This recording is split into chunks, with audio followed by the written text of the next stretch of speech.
கடந்த 13 நாட்களாக தூய்மை பணியாளர்கள் போராட்டத்தில் ஈடுபட்டு வரும் நிலையில் சென்னை ரிப்பன் மாளிகையில் அமைச்சர்கள் மற்றும் தூய்மை பணியாளர்களிடையே பேச்சுவார்த்தையானது தொடங்கியிருக்கிறது. விவரங்களோடு செய்தியாளர் சமயமணிவண்ணன் இணைகிறார். சமயமணிவண்ணன், இந்த பேச்சுவார்த்தையில தூய்மை பணியாளர்கள் என்னென்ன வலியுறுத்த இருக்காங்க, யாரெல்லாம் கலந்து கொண்டிருக்காங்க? வணக்கம். பணி பாதுகாப்பு, பணி நிரந்தரம் உள்ளிட்ட கோரிக்கைகளை வலியுறுத்தி இன்றோடு 13வது நாளாக சென்னை ரிப்பன் மாளிகைக்கு வெளியே தொடர் போராட்டத்தில் ஈடுபட்டு வரும் தூய்மை பணியாளர்களின் பிரதிநிதிகள் சார்பாக மாநகராட்சி தரப்புடன் பேச்சுவார்த்தையானது சற்று முன்னர் தொடங்கியது.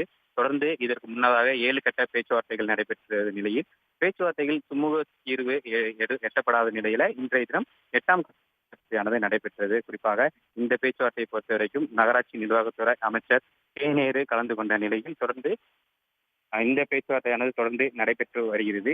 இன்றைய தினம் நீதிமன்றத்தில் தூய்மை பணியாளர்கள் தொடர்பான வழக்கில் தூய்மை பணியாளர்களை அவ்விடத்திலிருந்து அகற்ற வேண்டும், தொடர்ந்து அந்த இடத்தில் போராட்டத்திற்கு அனுமதி கிடையாது என நீதிமன்றம் தரப்பில் தெரிவிக்கப்பட்டிருந்த நிலையில் இன்றைய தினம் 8ஆம் கட்ட பேச்சுவார்த்தையானது சற்று நேரத்திற்கு முன்பாக தொடங்கியது.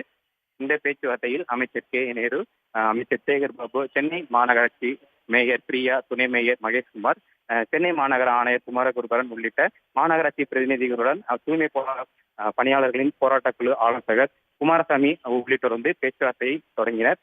கடந்த சில நிமிடங்கள் முன்பு தொடங்கிய இந்த பேச்சுவார்த்தையில் தற்போது வரைக்கும் தொடர்ந்து போய்கொண்டிருக்கக்கூடிய நிலையில தொடர்ந்து இந்த பகுதியில் போலீசாரும் அதிக அளவில் குவிக்கப்பட்டுள்ளனர். இந்த பேச்சுவார்த்தைக்கு பின்னரே போராட்டக்குழுவின் அடுத்த கட்ட நிலை என்ன, தொடர்ந்து போராட்டக்குழு என்ன சொல்லவிருக்கிறது என்பது குறித்தான முழு விவரங்கள் தெரிய வரும்.